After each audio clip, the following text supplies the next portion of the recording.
Olá, eu sou o Michel Falconieri E eu, Renato Falconieri. e nós somos o Casal Cristão. Olá, irmãos, graça e paz. Estamos aqui mais uma vez para dar continuidade, a esta série do Natal Verdadeiro, tá? Hoje nós vamos falar do capítulo 19, hoje é 19 de dezembro, e nós vamos falar de alguns pontos específicos do capítulo 19. Antes, nós sempre fazemos a nossa oração e já pedimos para que você se inscreva no nosso canal, curta, compartilhe e também comente se você tiver alguma crítica, se tiver algum elogio, se tiver alguma dúvida. Os comentários são sempre bem-vindos, tá bom? Então, antes de começarmos, vamos fazer a nossa oração. Senhor, meu Deus, te agradecemos por mais esse momento. Te pedimos que abençoe cada pessoa que assiste esse vídeo, que o Senhor possa alcançar a cada uma delas, porque o Senhor conhece cada uma em específico. Perdoa os nossos pecados, esteja conosco em mais esse momento de leitura da Tua Palavra. Em nome de Jesus. Amém. Bom, o capítulo 19, ele começa com uma história bem conhecida, de um personagem também bem conhecido, Zaqueu, o publicano. E fala, já a partir do 1, eu vou começar a ler para vocês, e aí eu vou pontuando algumas coisas, tá bom? No versículo 1 começa dizendo o seguinte: Jesus entrou em Jericó e atravessava a cidade, e havia ali um homem rico chamado Zaqueu, chefe dos publicanos. Ele queria ver quem era Jesus, mas sendo de pequena estatura, não o conseguia, por causa da multidão. Assim correu adiante e subiu numa figueira brava para vê-lo, pois Jesus ia passar por ali. Então, aqui como fala, Zaqueu era rico e baixinho, Porém, ele teve a ideia de subir numa figueira, numa árvore, para poder ver Jesus, E às vezes a gente tem dificuldades ao ponto de não orar, ou ao ponto de não ir à igreja, Mas Zaqueu, ele, apesar da sua delimitação, ele teve a ideia de subir em uma árvore. Então já mostra que ele tinha ali além da curiosidade, é claro, mas ele já tinha uma vontade de conhecer a Jesus, Muitas vezes as pessoas que não conhecem, elas são um pouco relutantes em conhecer a Jesus, mas ele já teve aí uma ideia de subir numa árvore, A partir do 5, voltando. Quando Jesus chegou àquele lugar, olhou para cima e lhe disse: Zaqueu, desça depressa, quero ficar em sua casa hoje. Então ele desceu rapidamente e o recebeu com alegria. E todo o povo viu e começou a se queixar. Ele se hospedou na casa de um pecador. Mas Zaqueu levantou-se e disse ao Senhor: Olha, Senhor, estou dando a metade dos meus bens aos pobres. E se de alguém extorquir alguma coisa, devolverei 4 vezes mais. E aí Jesus disse, Hoje houve salvação nessa casa, porque este homem também é filho de Abraão.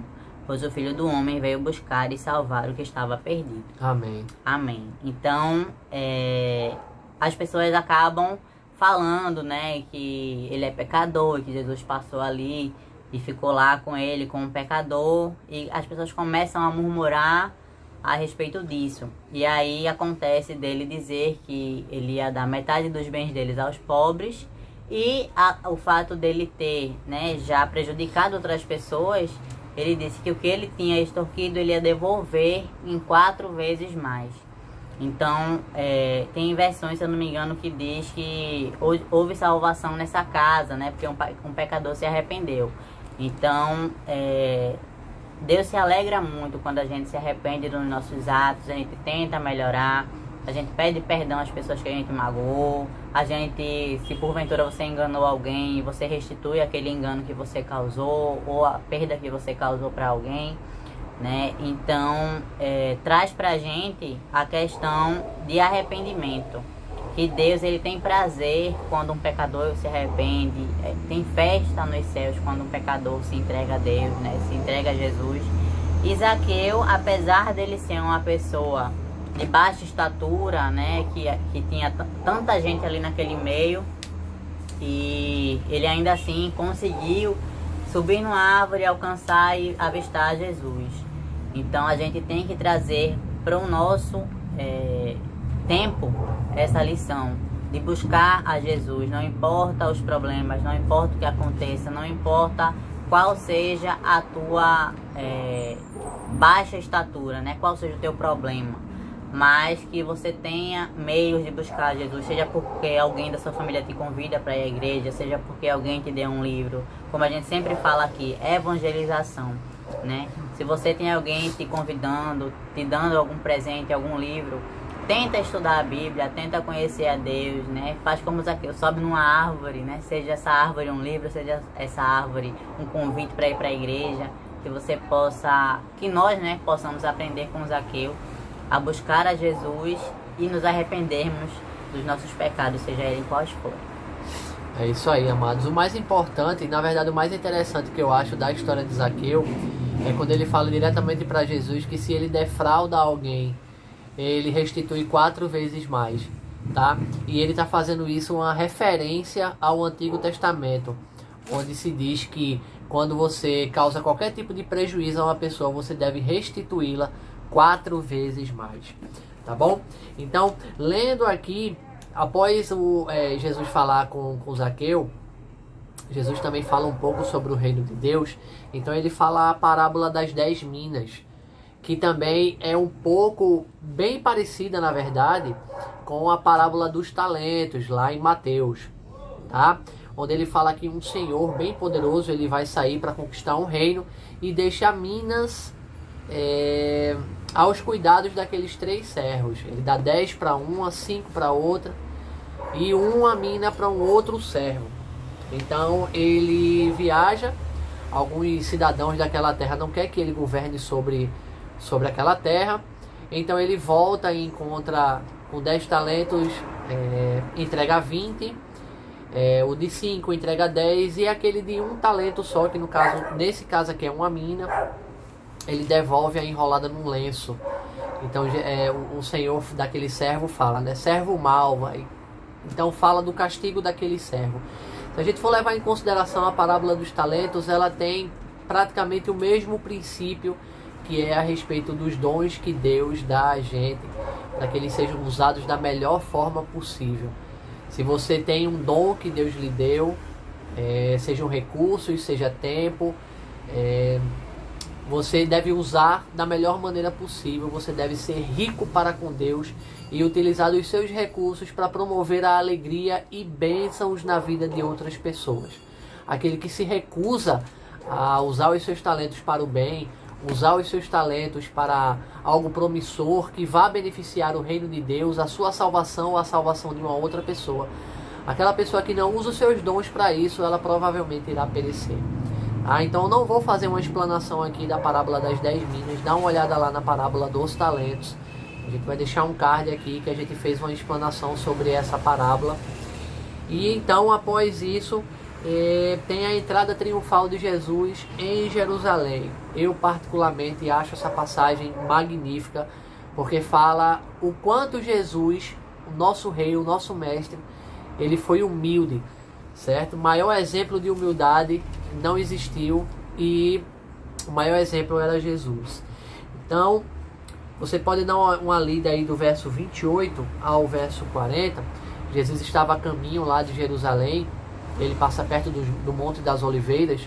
Então ele pede para 2 discípulos irem até uma certa casa, onde eles iriam encontrar um jumento. E esse jumentinho ele nunca foi montado por ninguém.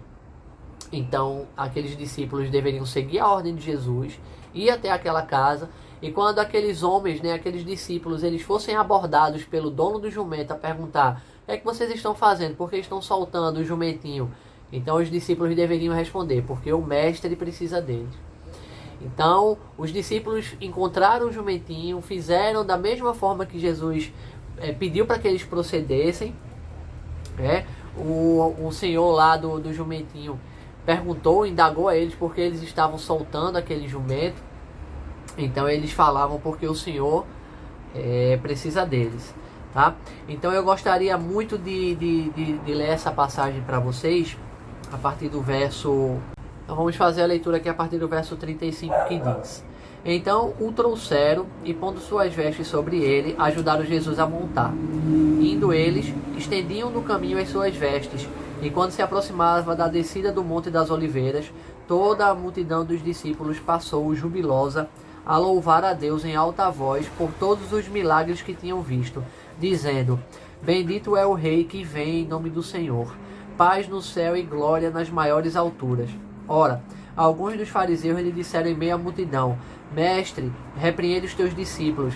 Mas ele lhes respondeu: Asseguro-vos que se eles se calarem, as próprias pedras clamarão. Amém?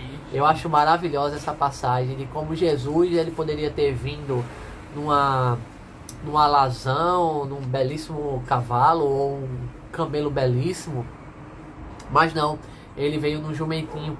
E isso faz uma referência ao Antigo Testamento que eu quero ler para vocês agora, que está no livro de Zacarias, capítulo 9, verso 9, que diz o seguinte: Alegra-te muito, ó filha de Sião, exulta-te, ó filha de Jerusalém, eis aí te vem o teu rei, justo e salvador, humilde, montado em jumento, no jumentinho, cria de jumenta. Amém? Eu acho maravilhosa essa passagem, porque mostra o quanto Jesus foi humilde, foi o maior exemplo de humildade que já existiu. Tá? A partir do verso 41 até o verso 44, fala que Jesus, ele chora à vista de Jerusalém. Certo? Ele olhou aquela belíssima cidade de Jerusalém e ele ficou muito triste por conta, ele estava fazendo uma referência à invasão romana a Jerusalém, que isso aconteceu no ano 70 depois de Cristo, tá? E aí os romanos invadiram Jerusalém e depois de vários dias tentando transpor as muralhas de Jerusalém, as 3 muralhas, então eles invadiram Jerusalém e mataram mais de 100 mil judeus naquela época e escravizaram todos os que ficaram vivos, né? Então Jesus estava fazendo uma referência justamente a isso que iria acontecer. Logo após, Jesus entra no templo, quando ele vê aqueles cambistas lá fazendo comércio dentro do templo. Então Jesus expulsou todos aqueles cambistas por amor à casa do Pai. Então ele expulsou todos aqueles cambistas que estavam fazendo comércio dentro do templo. Ele achou um absurdo e realmente, né? Ele diz aqui, verso 46: A minha casa será casa de oração, mas vós a transformastes em covil de salteadores. Para você ver como Jesus ele se importava com o templo, com a adoração, com a oração, com essa reverência a Deus, tá? E aqui mostra que o mestre ensina no templo, versos 47 e 48, para finalizar esse capítulo 19 de Lucas. Eu vou ler esse finalzinho para vocês, que diz o seguinte: Diariamente Jesus ensinava no templo, mas os principais sacerdotes, os escribas e os maiorais do povo procuravam eliminá-lo. Contudo, não atinavam em como fazê-lo, porque todo o povo, ao ouvi-lo, ficava dominado por ele. Amém? Imagina que, tirando essas pessoas que gostavam de testar Jesus, eu imagino como os pobres daquela época, que eram as pessoas que mais sofriam, né? Os deficientes, sejam eles visuais, auditivos, ou mesmo os coxos e os leprosos, eu imagino o quanto eles sofriam por conta da rejeição, da humilhação, da falta de amor, do desprezo que recebiam. E chega Jesus com aquelas palavras maravilhosas, suas parábolas lindas, seus milagres, suas multiplicações, e todo o povo era dominado pelo que Jesus falava. Porque Jesus falava com autoridade, ele falava com amor sobre o reino de Deus, porque ele sentia Deus, porque ele era Deus e cheio do Espírito Santo. Então ele mostrava, ele passava isso para as pessoas. E isso é muito bonito. E é com isso que eu quero finalizar aqui o resumo do capítulo 19 de Lucas. Esperamos de coração que vocês tenham gostado, tá? Deixa o seu comentário logo abaixo. Se inscreve no nosso canal e compartilha essa mensagem. Compartilha esse vídeo com os teus amigos, teus grupos de mídia social. Mas compartilha, porque a palavra de Deus ela pode ajudar, pode salvar o dia de alguém, pode ajudar uma pessoa que está aflita, precisando apenas de uma palavra de consolo. Então transmita esse vídeo, compartilha, se você quiser não compartilhar o nosso, mas compartilhe outros vídeos da palavra de Deus, porque Jesus está te chamando e ele te convida também para espalhar a palavra dele. Amém? Que Deus abençoe, te guarde e te ilumine. Nos vemos no próximo vídeo, se Deus assim o permitir. Fiquem todos com Deus.